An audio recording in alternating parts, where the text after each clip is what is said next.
معزز امیدوار حلقہ حاضرہ سنی مجلس اتحاد المسلمین علی جناب کوثر محی الدین صاحب، علی جناب میرے بزرگ رفیع شیشہ صاحب، عزیز خان پٹھان صاحب، بابر صاحب، صدر ابتدائی حریف شاہ صاحب، دوستوں بزرگوں، پتے پردہ بیٹھ کر سننے والی میری عزت ماں بہنوں، یہ آج کا انتخابی جلسہ کلین مجلس اتحاد المسلمین کے امیدوار کی تائید میں رکھا گیا ہے، اور امیدوار اور جمہوریت کے دونوں کے بارے میں کہنا ضروری سمجھتا ہوں کہ یقیناً جمہوریت اس ملک میں ہر ایک کو انتخابات لڑنے کا پورا حق دیتی ہے۔ جمہوریت اس ملک میں خواتین کو بھی انتخاب میں حصہ لینے کا پورا حق دیتی ہے، تو ڈاکوؤں اور چوروں کو بھی انتخابات میں حصہ لینے کا حق دیتی ہے۔ تو دوسری طرف یہی جمہوریت ہجروں کو بھی انتخابات میں حصہ لینے کا حق دیتی ہے۔ تو میرا کہنے کا مقصد اور منشا یہی ہے میرے بھائی کہ موجودہ حالات آپ کو چلا کر کہہ رہے ہیں کہ انتخابات کے جب بھی ماحول آتے ہیں تو جمہوریت کو صرف بظاہر رعایت کیا جاتا ہے، لیکن جمہوریت کا ختم تو اسی وقت ہوا جس وقت بابری مسجد کو شہید کیا گیا۔ ارے جمہوریت کا ختم تو اسی وقت ہوا جس وقت مہاراشٹر ممبئی اور مسلمانوں پر قتل عام ہوا۔ جمہوریت کا ختم تو اسی وقت ہوا جس وقت گجرات میں مسلمانوں کی نشل کشی ہوئی۔ تو میں یہ کہہ رہا ہوں کہ آج اس ملک کی نڈھال جمہوریت چلا کر مسلمانوں سے کہہ رہی ہے کہ اے مسلمانوں آگے بڑھو اور جمہوریت کا تحفظ کرو، جمہوریت کو بچاؤ، ورنہ آنے والے دنوں میں یہی قوم کے اندر یہی باطل طاقتیں جمہوریت کو ختم کر کے اس ملک میں ہندوتوا کو قائم کرنا چاہتے ہیں۔ ارے جمہوریت کا معنی کیا ہے کہ ایسی حکومت جو بلا لحاظ مذہب ملت حکومت کو فروغ دینا، جس کے معنی جمہوریت کے ہیں۔ ارے آپ جائیے عدلیہ میں جائیے یا سرکاری دفاتر میں جائیے یا قریبی پولیس اسٹیشن میں جائیے یا تحصیل آفس میں جائیے، کسی نہ کسی شکل میں آپ کو مندر ضرور آئے گی، مورتیاں نہیں صحیح لیکن فوٹو کی شکل میں مندر ضرور نظر آئے گی۔ تو بتائیے کیسی جمہوریت ہے جبکہ جمہوریت کہہ رہی ہے کہ بلا جانا مذہب ہم آپ کی خدمت کریں گے۔ تو میرا کہنے کا مطلب یہی ہے میرے بھائی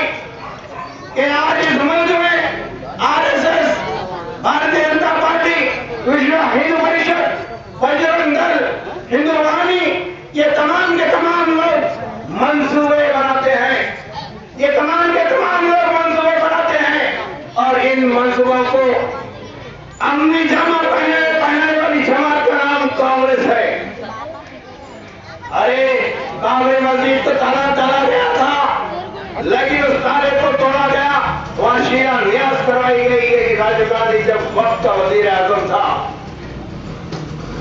بابری مسجد کی شہادت ہوئی تو کانگریس کا وزیر اعظم پی نرسمہا راؤ تھا۔ تو میرا کہنے کا مقصد یہ ہے کہ کانگریس جو شرافت کے چولے میں آپ کو نظر آتی ہے یا سفید لباس میں آپ کو نظر آتی ہے، ارے کسی شاعر نے سچ ہی کہا کہ لباس پارسائی سے شرافت آ نہیں جاتی، شرافت نفس میں ہو تو انسان پارسا ہوگا۔ تو یہ لوگ جو ڈھونگ چاہتے ہیں سیکولرزم کا، یہ سیکولرزم سے ایک ڈھکوسلا ہے، ایک دھوکہ ہے۔ عزیزان گرامی، میرے دوستوں، میرے بزرگوں، پتے پتہ بیٹھ کر سننے والی میری ماں بہنوں، میری اس بات کو غور سے سن لو، خدا را میری اس بات کو غور سے سن لو کہ وہ ضرورت ہے کہ چاہے وہ ہندوستان کا صدر جمہوریہ ہو یا چاہے وہ ہندوستان کا وزیر اعظم ہو، اس کو بھی ایک ہی ووٹ کا حق ہے، اور غنیمت ہے ہم کو بھی ایک ہی ووٹ کا حق حاصل ہے۔ اور یہ اس ووٹ کی قیمت تو سمجھو، ارے اس ووٹ کے ذریعے ہم کسی کو کرسی پر بٹھا سکتے ہیں، اگر ہم چاہیں تو کسی کو تختے پر لا سکتے ہیں۔ ارے مجلس اتحاد المسلمین حلقہ کاروان میں بے شمار کام کیا ہے،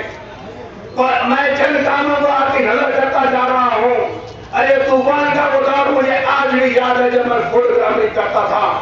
نلیم کالونی جو آپ کے بالکل قریب میں ہے، جائیے وہاں کے مکانات پانی میں ڈوبے ہوئے تھے، رات کا وقت تھا، عورتوں کی چلانے کی آوازیں، یہی کوثر محی الدین یہاں کے وقت کے MLA علی جناب افسر خان صاحب اور بلدیہ کا عملہ، یہ تمام کا تمام رات کا وقت ہے، پانی میں گزر رہے ہیں، کوئی ذرا سانسا وہاں پر صاف نظر آ رہا ہے، کوئی کچھ بہرحال تمام چیزوں سے بے خوف ہو کر یہ لوگ آگے بڑھ رہے تھے۔ یہ لوگ تمام مدینوں کو دلاسا دلا رہے تھے۔ بالآخر وہ شاہ حاتم تالاب کی تعمیر ہوئی، اس کا تم بنایا گیا، اس پانی کو ڈائیورٹ کیا گیا،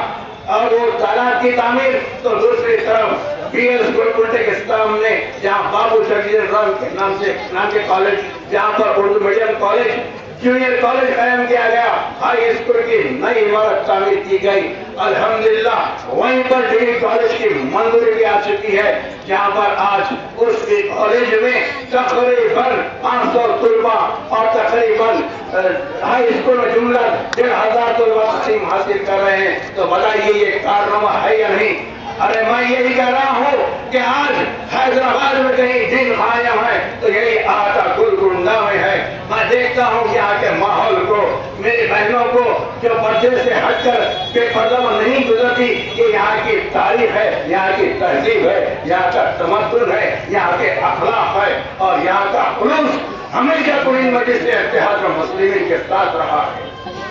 تو میں یہی کہہ رہا ہوں بالخصوص میرے نوجوان بھائیوں سے، ان لڑکوں سے جو مجلس اتحاد المسلمین کی طاقت کو پہچاننے کی کوشش کر رہے ہیں، ارے نوجوانوں، آپ اپنے آبا و اجداد سے پوچھو، اپنے بزرگوں سے پوچھو، اپنی ماں بہنوں سے پوچھو، ارے یہ مجلس اتحاد المسلمین کبھی بھی کسی بھی وقت کوئی حالات یا مصیبتوں سے گھبرائی نہیں ہے، بلکہ ہمیشہ آپ کا شانہ بہ شانہ آپ کے ساتھ رہی ہے۔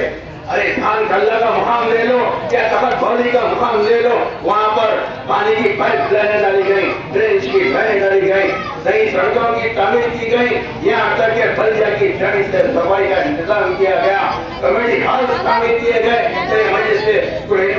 مجلس اتحاد المسلمین کا کارنامہ ہے، اور ان میں زیادہ تر سہرا جاتا ہے اس امیدوار کو، کوثر محی الدین کو، جو نشاندہی کرتا تھا مسائل کی، جو نشاندہی کرتا تھا تمام حالات کی، جو نشاندہی کرتا تھا کہ کون سے مقامات پر کن چیزوں کی ضرورت ہے۔ تو یہ تجربہ کار ہے، یہ قابل ہے، اور سب سے اہم بات یہ ہے کہ جس وقت اس شخص کو ٹکٹ دینے کا اعلان ہوا،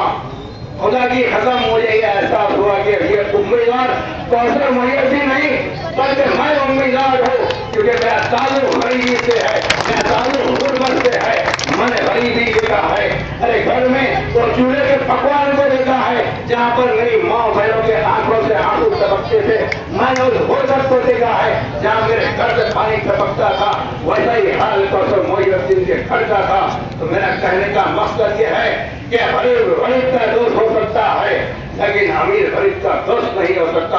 میرے بھائی۔ لیکن آج ہم کو متحد ہونا ہے، اپنے اتحاد کو مضبوط کرنا ہے، اپنی جماعت کو مضبوط کرنا ہے۔ اور آج پوری مجلس اتحاد المسلمین نہ صرف شہر حیدرآباد بلکہ آندھرا پردیش یا تلنگانہ، رائل آندھرا پردیش یا اس سے ہٹ کر دوسری ریاستیں، چاہے کرناٹک ہو یا مہاراشٹر ہو یا اتر پردیش ہو، ہر مقام پر مجلس اتحاد المسلمین ایک اپنی پہچان رکھتی ہے۔ ہر مجلس اتحاد المسلمین کو بعض مباد پرست لوگ یا باطل طاقتیں فرقہ پرست کہتے ہیں، تو میں یہی بآواز بلند کرتا ہوں کہ اگر مجلس اتحاد المسلمین فرقہ پرست اگر ہوتی تو حال ہی میں جو طوفان آیا، جو چٹانیں جہاں سے یعنی سر کی کئی ہندو بھائی جہاں پر مر گئے،